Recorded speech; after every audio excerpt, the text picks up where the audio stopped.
ఇటీవలే పెళ్లి చేసుకుని ఓ ఇంటిదైన ప్రముఖ నటి వరలక్ష్మి శరత్ కుమార్ నటించిన తాజా చిత్రం ఆర్టీఐ. దివ్యాంగురాలైన లాయర్గా ఈ కోర్టు డ్రామాలో వరలక్ష్మి నటించింది. ఆమెకు పోటీగా మరో లాయర్ పాత్రను రవిశంకర్ చేశారు. రాజేంద్ర ప్రసాద్, శశాంక్, రవిప్రకాష్, హర్ష రోషన్ ఇందులో కీలక పాత్రలు పోషించారు. స్టూడెంట్ మర్డర్ మిస్టరీ చుట్టూ తిరిగే ఈ ఇన్వెస్టిగేటివ్ కోర్టు డ్రామాలో భారత ప్రభుత్వం 2005లో ఏర్పాటు చేసిన రైట్ టు ఇన్ఫర్మేషన్ ఆర్టీఐ చట్టం గురించి కూడా నిశితంగా చర్చించినట్టు తెలుస్తోంది. సురేష్ కృష్ణ దర్శకత్వం వహించిన ఈ మూవీ గురువారం నుండి ఈటీవీ విన్లో డైరెక్ట్ స్ట్రీమింగ్ అవుతోంది. ప్రిన్స్ నరేష్ అగస్త్య నటిస్తున్న సినిమా కలి. కథా రచయిత కె. రాఘవేంద్ర రెడ్డి సమర్పణలో లీలా గౌతమ్ వర్మ నిర్మించిన ఈ సినిమాకు శివశేషు రచించి దర్శకత్వం వహిస్తున్నారు. సైకలాజికల్ థ్రిల్లర్ కథతో తెరకెక్కిన కలి మూవీ అక్టోబర్ 4న గ్రాండ్ థియేట్రికల్ రిలీజ్కు రెడీ అవుతోంది.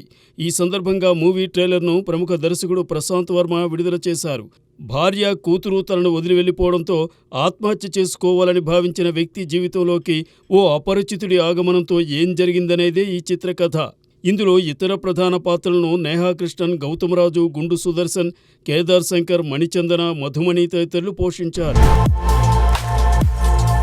విక్కీ విద్యాక ఓవాలా వీడియో ఫిల్మ్ మేకర్స్ లక్ష్యం నెరవేరింది. 90ల నేపథ్యంలో తెరకెక్కిన ఈ అడల్ట్ కామెడీ ప్రచారానికి కావలసిన ముడిసరుకుగా లేటెస్ట్గా విడుదల చేసిన సాంగ్ మేరే మహబూబ్ మారిపోయింది.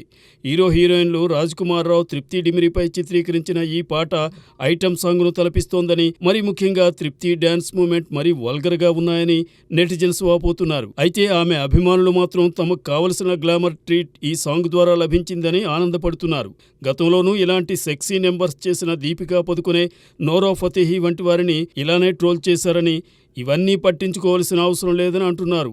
మేకర్స్ బయటకు చెప్పకపోయినా ఈ సినిమాకు Hollywood super hit movie sex tape ఆధారమనే వార్తలు సోషల్ మీడియాలో చక్కర్లు కొడుతున్నాయి.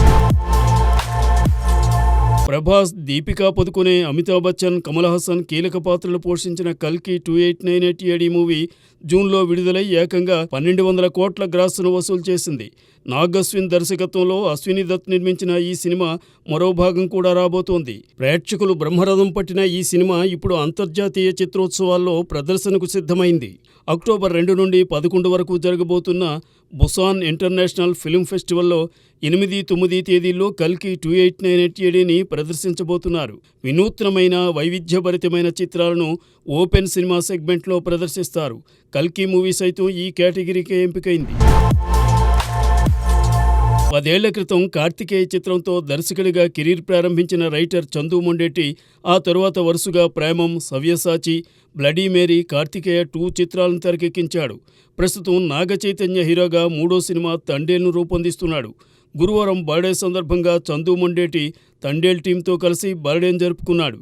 చిత్ర బృందం అతనికి శుభాకాంక్షలు తెలిపింది. అలానే కార్తికేయ 2 చిత్రం ఈ ఏడాది ఉత్తమ ప్రాంతీయ చిత్రంగా ఎంపికైంది. ఈ నేపథ్యంలో కార్తికేయ 3 తీయడానికి పీపుల్స్ మీడియా ఫ్యాక్టరీ సన్నాహాలు చేస్తోంది. ఆ సంస్థ కూడా చందు మొండేటికి పుట్టినరోజు శుభాకాంక్షలు తెలిపింది.